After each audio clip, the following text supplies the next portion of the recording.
Dr. Moreau's institutional email address was listed on her faculty page at Sherbrooke. I wrote her a brief, professional message. I identified myself, my institution, my area of research. I said I had read her physical review letters paper and had observational data I believed was directly relevant to her theoretical framework. I said I would appreciate a conversation at her earliest convenience. I sent it at 12:47 p.m. The auto-reply arrived at 12:47 p.m. Dr. Moreau is currently on research leave and unavailable for correspondence. For urgent departmental matters, please contact the administrative coordinator. No return date was listed. No forwarding contact. No indication of where she was or when she might be back. I looked at this response for a moment. A physicist publishes a paper predicting the observational signature of a deliberate quantum timeline collapse? The predicted signature then appears simultaneously in radio telescope data from 4 continents? And that physicist is on research leave with no return date? I called the Sherbrooke physics department directly. A coordinator answered. She was polite and thoroughly unhelpful. Dr. Moreau was unavailable. She could not confirm her location. She could pass along a message. I left my name and number and thanked her and hung up, and sat with the distinct feeling of a door closing quietly in my face. The paper's theoretical framework included detailed specifications for the machinery required to induce a boundary collapse. The energy requirements were significant, which was understating it considerably. The setup required a location with substantial natural bedrock shielding, access to a large power source, and physical isolation from populated areas to prevent interference with the quantum field geometry. I started mapping. Canada has a specific geography when it comes to deep bedrock research environments. The Canadian Shield, the ancient Precambrian rock formation underlying most of central and eastern Canada, provides the kind of natural radiation shielding that precision quantum experiments require. There are not many places where you can go deep enough and stay powered long enough to run what Dr. Moreau's paper described. I pulled up a database of active and inactive research facilities in Ontario and Quebec. Deep mine environments. Locations with documented access to significant power infrastructure. I cross-referenced with known quantum physics research programs. The first candidate was the Kidd Mine in Timmins. Deep enough, good bedrock, significant power infrastructure.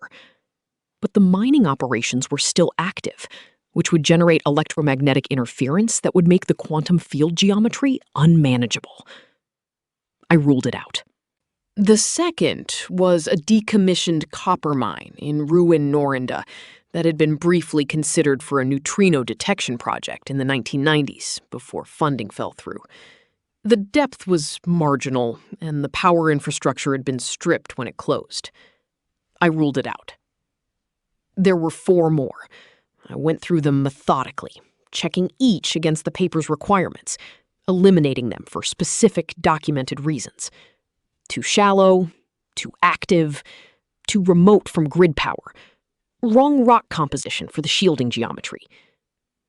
The search kept returning the same result I kept setting aside. Creighton Mine, Sudbury, Ontario. The Deep Ice Decoherence Project. I had dismissed it twice because it seemed too obvious. A deep mine quantum research facility as the location for machinery designed to exploit deep mine quantum shielding properties. Obvious to the point of being implausible, or so I had told myself each time the search directed me there. The third time, I stopped setting it aside and looked carefully. The DIDP checked every box without exception. Depth of 6,800 feet, which exceeded the paper's minimum requirement by a significant margin. Pre-existing heavy water shielding infrastructure, already in place for an entirely different purpose. Dedicated geothermal power generation, independent of the surface grid. Federal research status, meaning regular data uplinks but minimal physical oversight. and a specific institutional connection to quantum decoherence research that made it the single most suitable location in the country for what Dr. Moreau's paper described. It was not obvious. It was correct. I pulled up the project page. The current rotation schedule was public information because federal research projects have public-facing transparency requirements. Current researcher, Dr. Elliot Vance. Rotation commenced 7 months ago. Expected return 5 months from now. I looked at this for a long time.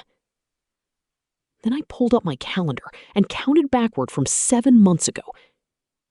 Then I counted back further to the date Dr. Moreau's paper was published. Then, further still, to the period before publication, when early drafts would have been circulated for review. He had gone underground over a year after reviewing Dr. Moreau's paper. Over a year of saying nothing. Of filing it somewhere I was not allowed to see. Of going about the ordinary business of a shared life. The breakfasts and the papers and the mornings where he said morning without looking up. While carrying the specific knowledge that someone had built a theoretical framework for collapsing the boundary between realities. I sat with the weight of that for longer than I intended. I am a scientist. I understand the difference between correlation and causation. Elliot had been scheduled for this rotation before Dr. Moreau sent him her paper.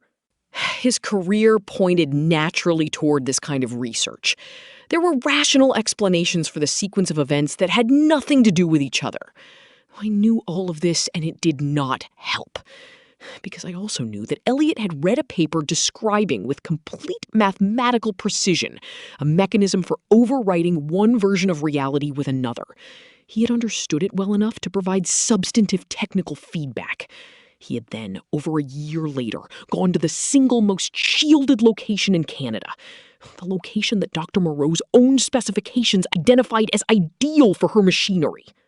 Whether he had known exactly what was coming, or suspected something and chosen the safest possible response, or simply made an unrelated career decision that happened to align with these facts by coincidence, was a question I could not answer from here. What I could say with precision was this. If he had known, he had not told me. He had protected himself and left me in a timeline he may have understood was at risk. And if he had not known, if it truly was coincidence, then the universe had arranged things in a way that was either darkly funny or something worse. I was not sure which possibility was harder to sit with. This is not a complaint. I want to be precise about that. It is an accurate description of a man I had made a certain peace with, or something that functioned like peace if you didn't examine it too directly. Until this afternoon, when I found his name in 2 places it had no business being. I closed my laptop, put on my coat, picked up my bag. I was going to Sherbrooke. Not because I had a plan. I did not have a plan. I had Dr. Moreau's institutional address, a 2-hour drive, and the specific kind of focus that arrives when everything else has been set aside because one thing has become more important than all of it. I locked my office and walked down the corridor and took the elevator to the ground floor and went through the lobby and out into the November gray of Montreal, which was doing what it always does, which is looking purposeful and slightly accusatory. I paused at the door. I took out my phone and opened the message thread with Elliot, his last message still sitting there at the top. "Did you take the parking permit out of the car? I can't find it." I typed 3 words. "I'll be home late." Sent it. Put my phone in my pocket. Did not wait for a response. The parking lot was 2 blocks from the building. I walked there in the November cold and found my car and got in and sat for a moment, not yet starting the engine, looking at the gray street through the windshield and thinking about a paper and a name in its acknowledgments and the arithmetic of over a year. My phone buzzed. Not Elliot. An unknown number. Sherbrooke area code. A text message. 4 words. I know you found